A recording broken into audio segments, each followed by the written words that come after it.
दो अनाथ बच्चों का जादुई मिट्टी का चूल्हा। माँ बाबा, क्या हम दोनों आपके साथ नहीं जा सकते हैं? नहीं, मैं तो जाऊंगा। बेटा, हम किसी घूमने की जगह थोड़ी ही जा रहे हैं। तेरे बाबा की कमर में दर्द है, इसीलिए मैं उन्हें अस्पताल लेकर जा रही हूँ। तुम यहीं घर में ही रहो, बच्चे अस्पताल नहीं जाया करते हैं, वरना पता है ना, इंजेक्शन लग जाता है। नहीं नहीं नहीं नहीं, मैं तो जाऊंगा, आपके साथ ही जाऊंगा।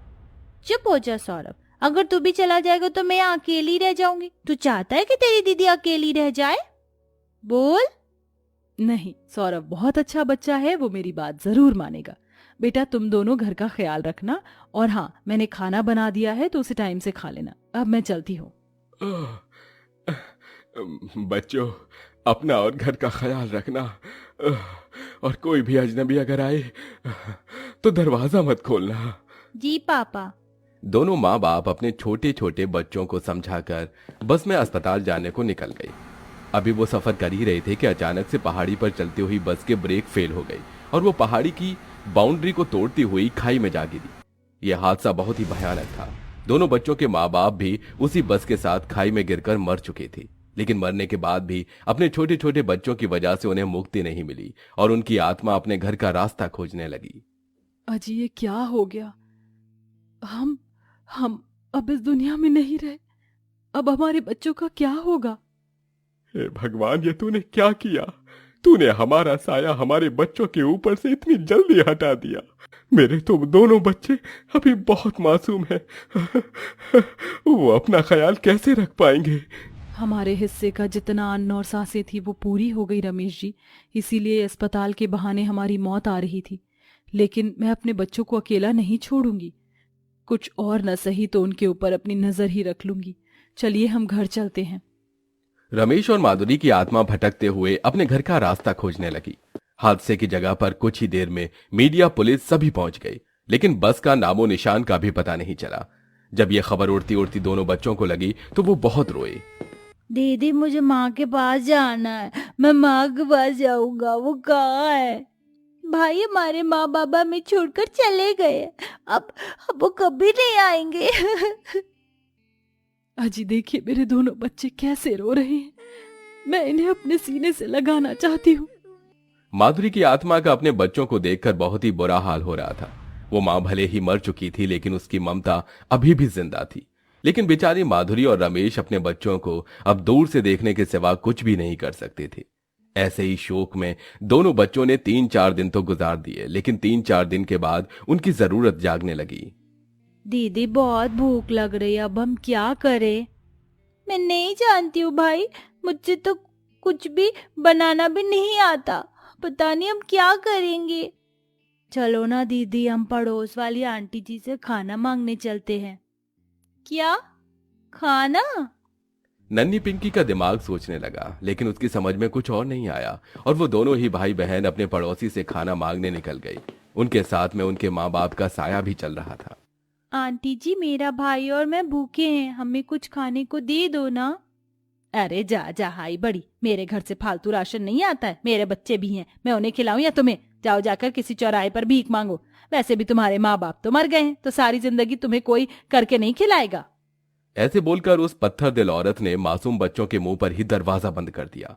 ये सारा मंजर देख रमेश और माधुरी का दिल टूट गया। रमेश जी, ये पत्थर दिल दुनिया कहीं मेरे बच्चों को काट ना खाए। देखा आपने, इस जमाने ने उन्हें अनाथ होने का ताना दे दिया। ये दुनिया ऐसी ही है। मैं अपने बच्चों को ऐसे भूख से तड़पता नहीं देख सकता हूँ। हे भगवान, कुछ कर। या तो तू हमारे बच्चों को भी हमारे ही पास भेज दे, या हमें इतनी शक्ति दे कि हम कुछ कर पाए। दोनों माँ बाप बहुत ज्यादा लाचार महसूस कर रहे थे। दोनों बच्चे भूख से बिलबिलाते हुए एक चौराहे पर आ गए और वहां पर भीख मांगने लगे। अंकल जी, कुछ खाने को दे दीजिए ना, मेरा भाई और मैं, हम दोनों भूखे हैं। अरे हट रास्ते से। हैं? मैं क्या तुझे कोई चलता फिरता होटल लगता हूँ? दीदी, दीदी कुछ खाने को दे दो, बहुत भूख लगी है। ओह गॉड, ये गंदा सा बच्चा कौन है? दूर हटो मुझसे, गंदे लड़के। दीदी कुछ दे दो ना, बहुत भूख लगी है। एक दूंगी कान के नीचे, वापस मेरे पास नहीं आना। छोटा सा बच्चा है, ऐसे क्यों कर रही है? ये लो प्यारे बच्चे, तुम ये रख लो। वहीं खड़ी हुई एक लड़की ने सौरभ को 10 रुपए दे दिए। दोनों भाई बहन लालची नहीं थे। 10 रुपए मिलते ही वो उन्हें लेकर घर आ गए और 5-5 रुपए की चीज खरीद कर खा ली। दोनों माँ बाप अपने बच्चों की ऐसी हालत नहीं देख पा रहे थे। बच्चों के साथ वो भी घर में ही लौट आए। ऐसे ही कई दिनों तक चलता रहा और एक दिन क्या हुआ सौरभ, तू बैठा हुआ क्या कर रहा है? क्या हुआ भाई? दीदी क्या हुआ? तूने कोई सपना देख लिया क्या? पिंकी ने अपने भाई को गले से लगा लिया। जैसे ही उसकी नजर सौरभ के हाथ पर पड़ी तो उसने अपने माँ बाप की तस्वीर को हाथ में ले रखा था। दीदी मुझे भूख लगी है, माँ कितना अच्छा खाना खिलाती थी ना, मुझे भी माँ के पास जाना है, मुझे माँ चाहिए। सौरभ रोने लगा। उसे देखकर पिंकी की भी आंखों से आंसुओं के फव्वारे निकलने लगे। ये दिन उन बच्चों के लिए माँ बाप के बिना बहुत मुश्किल थे। दोनों माँ बाप भी उन्हें रोता देख रो रहे थे और रोते रोते ही माधुरी बोली, हे भगवान, मैं अब और अपने बच्चों को इस तरह नहीं देख सकती। या तो तू मुझे वरदान दे या दोबारा जीवन दान दे जो मैं अपने बच्चों के पास लौट आऊं, या फिर कोई ऐसी शक्ति दे जिससे कि मेरे बच्चों को इतनी मुसीबतें ना झेलनी पड़े। वो भूखे हैं, कुछ कर भगवान। माधुरी ने ममता से भरकर भगवान को पुकारा। उसकी पुकार भगवान जी ने आखिर सुन ली और अचानक से ही जो तस्वीर वो बच्चे देख रहे थे उसके अंदर से एक धुआं निकला जो पास में ही रखे एक चूल्हे पर जा लगा। ऐसा होते ही रसोई से अपने आप ही एक भगोना आकर चूल्हे पर रख गया और उसमें खाना पकने लगा। ये क्या हो रहा है? दीदी मुझे डर लग रहा है। घबराओ नहीं बच्चों, मैं हूँ जादुई चूल्हा। तुम्हारा जो मन करेगा मैं वो बना कर दूंगा।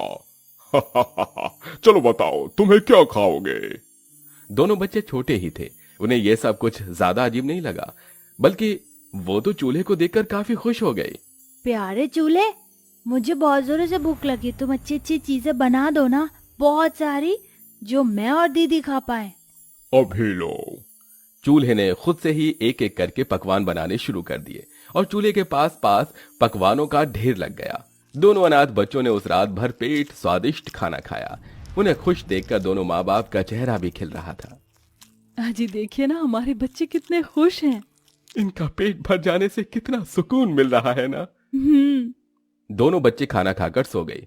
अब उन्हें भूखे नहीं मरना पड़ रहा था। 2-4 दिन तक तो उन्होंने इसी तरह से गुजारा किया, लेकिन एक दिन सौरभ के चोट लग गई और पट्टी करवाने के लिए पिंकी के पास पैसे नहीं थे।